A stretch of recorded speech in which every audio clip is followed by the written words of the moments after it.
জানিব বিচাৰে পইচা নাই কাৰণে আহিছে এনেকুৱা নহয়, অজস্ৰ পইচা পাতি থকা হাই প্ৰফাইল কেটেগৰী মানুহ আহিছে। হোৱাই জানিব বিচাৰে। আচ্ছা বোৰ্ডখন দেখিব নে নেদেখে জানো চবে? কি বুলি কলো? কিতাপখনৰ ৰাইটাৰ হৈছে ৰবাৰ্ট টি কিয়সাকি। কি বুলি কলো? বিশ্ববিখ্যাত ৰাইটাৰ। তেখেতে ৰিচ ডেড পুৰ ডেড নামৰ যিখন কিতাপ লিখিলে, বিশ্বৰ হাইষ্ট চেলিং বুকৰ ভিতৰত এখন, পঢ়িব কেতিয়াবা। সেই কিতাপখনে বিশ্বৰ নেটৱৰ্ক মাৰ্কেটিঙৰ আন্দোলন ষ্টাৰ্ট কৰি দিলে। সেই কিতাপখন সি এবাৰ পঢ়িছে, তেওঁ ডক্টৰ হ'ব পাৰে, তেওঁ নেটৱৰ্ক মাৰ্কেটিঙলৈ আহিছে, ইঞ্জিনিয়াৰ হ'ব পাৰে। হেল্ল', বিশ্বত নেটৱৰ্ক মাৰ্কেটিঙৰ মহাবিপ্লৱ সূচনা কৰা কিতাপখনৰ নামেই হ'ল ৰিচ ডেড পুৰ ডেড। অসমীয়াত ধনী দেউতা দুখীয়া দেউতা। কি কৈছে কিতাপখনে জানিব বিচাৰে? শুনক, তেওঁ এটা ফৰ্মুলা আগবঢ়াইছে কিতাপখনত। দেখাসকলে চাব, নেদেখাসকলে উপায় নাই। হেল্ল', তেওঁ কৈছে পৃথিৱীৰ মানুহবিলাকে মাত্ৰ 4 প্ৰকাৰে উপাৰ্জন কৰি আছে। কি বুলি কৈছে? উপাৰ্জন কৰাৰ ৰাস্তা লাখ লাখ আছে, কিন্তু প্ৰকাৰ মাত্ৰ 4টা আছে, 4টা ৱে। হেল্ল', তেওঁ কৈছে ফৰ্মুলাটোৰ নাম দিছে তেওঁ ESBI। কি বুলি কলো? শুনি লওক, বৰ জমনি ফৰ্মুলা এইটো। ৰবাৰ্ট টি কিয়সাকিয়ে কৈছে পৃথিৱীৰে 4টা ৰাস্তাই মানুহৰ উপাৰ্জন কৰে। নাম্বাৰ 1, ই মানে এমপ্লয়ী, বেচৰকাৰী চৰকাৰী। এমপ্লয়ী বুজি পাইছে? এছ মানে সেল্ফ এমপ্লয়ী, নিজৰ ভৰিত নিজে যি খাৰা হৈ আছে। যেনে দোকানী বিলাক, কিছু ডক্টৰ, লয়াৰ। হেল্ল', কাৰোবাৰ 200 বিঘা বাগান আছে, কাৰোবাৰ 1000 বিঘা বাগান আছে, কাৰোবাৰ 100খন গাড়ী আছে। বিজনেছমেন নে সেল্ফ এমপ্লয়ী? হা, আমিতো তেওঁলোকক বিজনেছমেন কৈ আছিলো। No, he is a self employee. Yes and no? Big businessmen, ডাঙৰ বিগ বিজনেছমেন কাক কৈছে?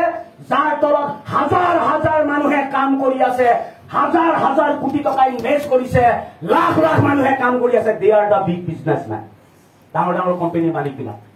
আৰু এক প্ৰকাৰে উপাৰ্জন কৰিছে আই মানে ইনভেষ্টৰ মানে তেওঁ বিজনেছ নকৰে, তেওঁ গভৰ্ণমেণ্টক পইচা ইনভেষ্ট কৰে, ডাঙৰ কোম্পানীত ইনভেষ্ট কৰে। হেল্ল', শুনি লওক, ভাৰতবৰ্ষত বিজনেছমেন বেছি আছে, ইনভেষ্টৰ মাত্ৰ 7জন আছে ভাৰতবৰ্ষত। ইনভেষ্টৰ পৃথিৱীত কম আছে। হেল্ল', এতিয়া তেওঁ 2টা ভাগত ভাগ কৰিছে। ভালকে মন কৰিব হা, এমপ্লয়ী সেল্ফ এমপ্লয়ী এটা ভাগত, বিজনেছমেন আৰু ইনভেষ্টৰক এটা ভাগত। হেল্ল', কেইটা ভাগত ভাগ কৰিলে? এটা মোক আপোনাক শুনিম কব, পৃথিৱীত এমপ্লয়ী সেল্ফ এমপ্লয়ী বেছি আছে নে বিজনেছমেন ইনভেষ্টৰ বেছি আছে? হা, সবেই জানো। তেওঁ কৈছে 95% পৃথিৱীৰ মানুহ কি বুলি ক'লে? এমপ্লয়ী আৰু সেল্ফ এমপ্লয়ী হিচাপে উপাৰ্জন কৰি আছে। আৰু বাকী থাকিল কিমান? 5% মানুহে পৃথিৱীত মাত্ৰ বিজনেছমেন আৰু ইনভেষ্টৰ। ভালকে মন কৰক, ইয়াৰ পিছৰ ওপৰত খাতনা সমীক্ষা। তেওঁ কৈছে মানুহ এফালে বেছি 95%, আমাৰ লগত মানুহ বেছি আছে। তাৰমানে এইফালে কিমান আছে? এতিয়া য'ত মানুহ বেছি আছে তাত পৃথিৱীৰ সা সম্পত্তি বেছি থাকিব লাগে নে য'ত মানুহ কম আছে তাত সা সম্পত্তি বেছি থাকিব লাগে? হা, য'ত মানুহ বেছি আছে তাত সম্পত্তি বেছি থাকিব লাগে, য'ত মানুহ কম আছে তাত সম্পত্তি কম থাকিব লাগে। কিন্তু কথাটো ওলোটা হৈ আছে পৃথিৱীখনত। হা, য'ত মানুহেই মানুহ 95, তাত সম্পত্তি নাই মাত্ৰ 5%। কিমান আছে বুলি কৈছে? এমপ্লয়ী সেল্ফ এমপ্লয়ীৰ লগত পইচা নাই, তাই 5%। বাকী কিমান থাকিল? এওঁলোকৰ লগত কিমান আছে? কি বুজি পালে ৰে? 5% মানুহৰ লগত 95% সম্পদ, আৰু 95% আমাৰ লগত 5% সম্পদ। হেল্ল', মজা লাগে ন? ভালকে শুনক, এমপ্লয়ী সেল্ফ এমপ্লয়ীৰ লগত আজি পইচা নাই এনেকুৱা নহয়। 1000 বছৰ আগতো নাছিল, আজিও নাই। কোটি কোটি বছৰৰ পিছতো এমপ্লয়ী সেল্ফ এমপ্লয়ীৰ লগত পইচা নাথাকে। হেল্ল', তেওঁলোকৰ লগতে আচলতে গোটেই পৃথিৱীখন ভোগ কৰিছে 5% মানুহে। কুৱেশ্যনটো সেইডোখৰত শেষ হোৱা নাই। আটাইতকৈ ডাঙৰ কুৱেশ্যনটো কি জানে? ৰবাৰ্ট টিয়ে কৈছে কুৱেশ্যন কৰিছে, এমপ্লয়ী সেল্ফ এমপ্লয়ীৰ লগত যুগে যুগে কিয় পইচা নাই? কিয়? কাৰণ এটা আছে। আৰে ইয়াৰ এমপ্লয়ী সেল্ফ এমপ্লয়ীৰ লগত পইচা নাই, তাৰ বিজ্ঞানটো কি? কাৰণ কি? আৰু বিজনেছ আৰু ইনভেষ্টৰ্ছত যে গোটেই পৃথিৱীৰ সম্পদ আছে তাৰ কাৰণ কি জানিব বিচাৰে ৰবাৰ্ট চিটিকে কৈছে শুনক না হেল্ল' বিজনেছ এমপ্লয়ী আৰু সেল্ফ এমপ্লয়ীৰ লগত এই কাৰণেই পইচা নাই আৰু নাথাকে কাৰণ এমপ্লয়ী সেল্ফ এমপ্লয়ীয়ে উপাৰ্জনৰ কাৰণে অকলে অকলে নিজে নিজে কৰে অকলে নিজৰ কাম নিজে কৰে হেল্ল' পিছফালে নেদেখিব চাগে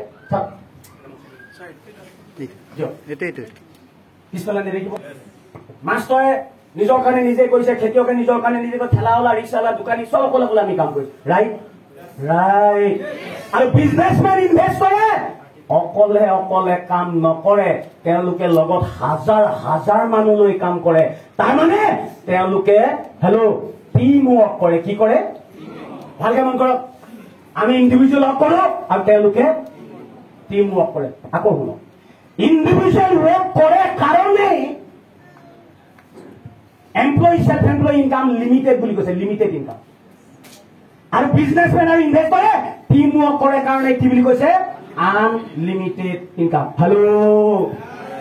হেল্ল' লিমিটেড ইনকাম আমাৰ কেলে লিমিটেড ইনকাম আমি অকলে অকলে কাম কৰো তেওঁলোকক কেলে তেওঁলোকে লাখ লাখ মানুহ হাজাৰ হাজাৰ মানুহ লগত লৈ কাম কৰে ইয়েছ এণ্ড নো মই চিম্পুল মোৰ ভাষাৰে বুজাই দিওঁ মই টাইম কম্পাউণ্ডিং চেপ্টাৰ ৱাইজ নুবুজাওঁ মই এনেকে কওঁ শুনক তেওঁলোকে লাখ লাখ মানুহ লৈ কাম কৰে আমি অকলে অকলে কাম কৰো হেল্ল' টুথপেষ্ট এই দোকানখিনিও বিক্ৰী আছে দোকানতো টুথপেষ্ট আছে ৰামদেৱেওতো টুথপেষ্ট বিক্ৰী কৰিছে দোকানীবিলাকে দুখন হাতেৰে টুথপেষ্ট বিক্ৰী কৰিছে ৰামদেৱে লাখ লাখ মানুহ লগাই টুথপেষ্ট চেল কৰি আছে আমি ইণ্ডিভিজুৱেল কৰো ডাঙৰ ডাঙৰ কোম্পানীৰ মালিকবিলাকে কি কৰি আছে টিম ৱৰ্ক কৰি আছে হাজাৰ হাজাৰ হাতেৰে কাম কৰি আছে ইয়েছ এণ্ড নো আকৌ এটা কথা বুজি লওক আপোনাৰ গাঁৱৰ দোকানখনতো টুথপেষ্ট চেল হৈছে ৰামদেৱেও টুথপেষ্ট চেল কৰিছে ময়ো চালা টুথপেষ্ট চেল কৰি আছো গম পাই নে নাপায় মই বিক্ৰী আছো হা মোৰ ডাউনলাইন আছে মোটামুটি ধৰি লওক 10,000 কিমান ভালকে মন কৰিব কিমান মোৰ 10,000 ডাউনলাইনে যিয়ে চেল নকৰক মই প্ৰফিট পাওঁ মই 10,000 টিম লগাই মই টুথপেষ্ট চেল কৰিছো হেল্ল' ডাঙৰ ডাঙৰ কোম্পানী মানুহবিলাকে যেনেকে টিম ৱৰ্ক কৰে ময়োতো টিম ৱৰ্ক কৰি আছো আৰু এয়া মই অকলে কাম কৰিছো না মই টিম এটা লৈ কাম কৰি আছো মই হাজাৰ মানুহৰ টিম বনাই কাম কৰিছো ৰাইট ৰং আকৌ বুজাইছো আপোনাৰ গাঁৱত থকা দোকানখনেও চাবোন চেল কৰিছে ময়ো চাবোন চেল কৰিছো তেওঁ টুথপেষ্ট চেল কৰিছে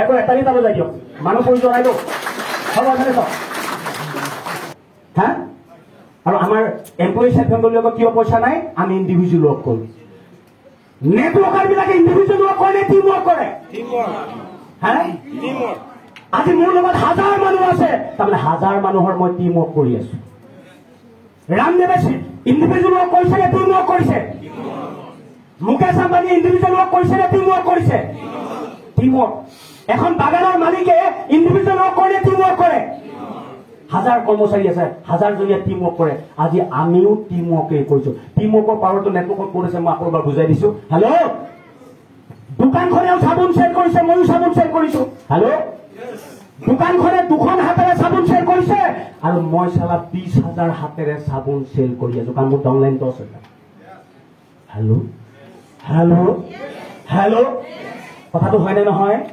মই এটা চেলেঞ্জ কৰি কম শুনক না ডিব্ৰুগড় বিশাল তিনিচুকীয়াৰ বিশাল শিৱসাগৰ যোৰহাট গোলাঘাটৰ বিশাল নগাঁও বিশাল হেল্ল' এইফালে সোমাই যাওক তেজপুৰৰ বিশাল লখিমপুৰৰ বিশাল ধেমাজিৰ বিশাল বিশ্বনাথ চাৰিআলি বিশাল এই 10খন বিশালত চাবোন চেল হয় আৰু মই চাবোন চেল কৰি আছো ইয়েছ এণ্ড নো মই চেলেঞ্জ দি কম 10খন বিশালে এটা মাহত যিমান টুথপেষ্ট চেল কৰে উত্তম চেতিয়াই ঘৰত বহি থাকিয়েই তাতকৈ বেছি চাবোন লাখ মানুহ লগাই চলিছে পাৱাৰ ইয়েছ এণ্ড নো এই 10খন বিচাৰে এমাহত যিমান চাবোন চেল কৰে যিমান টুথপেষ্ট চেল কৰে যিমান টয়লেট ক্লিনাৰ যিমান ফ্ল'ৰ ক্লিনাৰ যিমান ডিছ ৱাছ চেল কৰে উত্তম চেতিয়াই MI লাইফষ্টাইলৰ টিম বনাই তাতকৈ মাহে বেছি চাবোন চেল কৰোঁ হেল্ল'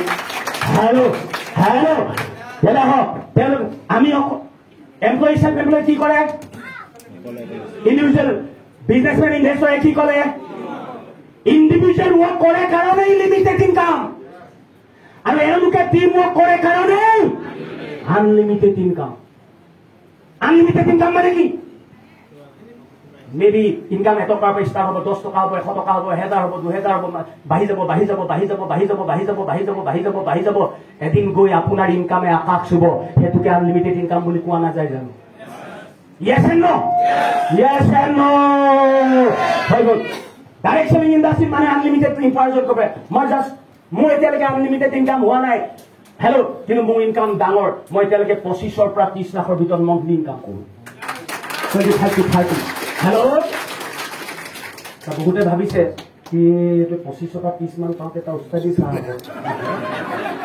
একেবাৰে আনলিমিটেড ইনকাম বুলি কৈছে হেল্ল' 30 লাখ 25 লাখ টকা আনলিমিটেড ইনকাম নহয় কিন্তু মই আনলিমিটেড ইনকাম জোনত গৈ আছো কেলে মানুহ বাঢ়ি যাব বাঢ়ি যাব বাঢ়ি যাব বাঢ়ি যাব বাঢ়ি যাব বাঢ়ি যাব চেলো বাঢ়ি যাব বাঢ়ি যাব বাঢ়ি যাব বাঢ়ি যাব এদিন গৈ আমাৰ ইনকামে আকাশ চুব হেল্ল' সেইটোকে আনলিমিটেড ইনকাম বুলি কোৱা যায় লাগে আনলিমিটেড ইনকাম আপোনালোকক আনলিমিটেড ইনকাম লাগে আনলিমিটেড ইনকাম লাগে তলত হাজাৰ হাজাৰ মানুহক কাম কৰোৱাব লাগে টিমৱৰ্ক কৰিব লাগে তলত হাজাৰ হাজাৰ মানুহক কাম কৰিবলৈ বেলেগ কিবা ৰাস্তা আছে আৰে ইয়াৰ মই সুধিছো বেলেগ কিবা ৰাস্তা আছে যদি নাই তলত হাজাৰ হাজাৰ মানুহক কাম কৰোৱাবলৈ ৰাস্তা আমি দিবলৈ আহিছো সেই ৰাস্তাটোৰ নামেই হৈছে my lifestyle marketing global private limited hello' hello' এইটো লিমিটেড আৰু এটা খাপনাক কথা কৈছে শুনক না এইফালে ইনকাম এক্টিভ কি বুলি কৈছে আৰু এইফালে ইনকাম ওলোটা পেছিভ